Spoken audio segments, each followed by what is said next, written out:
Parlando con qualcuno, vi siete mai sentiti come in un terzo spazio?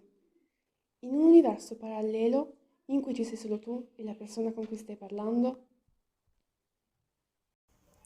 Io no, ma Sir Grace Lancaster, quando parla con August Water, si sente proprio così.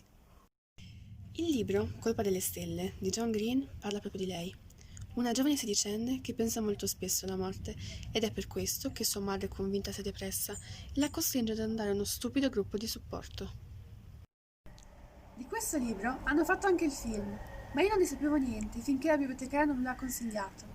Era verso la fine del lockdown e non avevo niente da leggere. Così mi sono ritrovata in mano un libro che non ho mai smesso di amare. È un romanzo rosa, perché parla del legame tra Hazel e Augustus.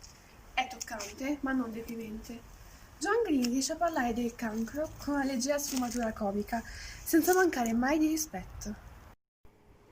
E credo sia per questo che l'ho letto milioni di volte senza mai stancarmi.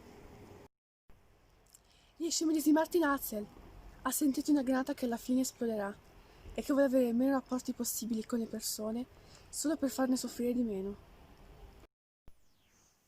Tra Indiana ed Amsterdam, aerei da prendere e champagne per festeggiare, e incidere su un divano e un libro senza finale scritto da un burbero autore.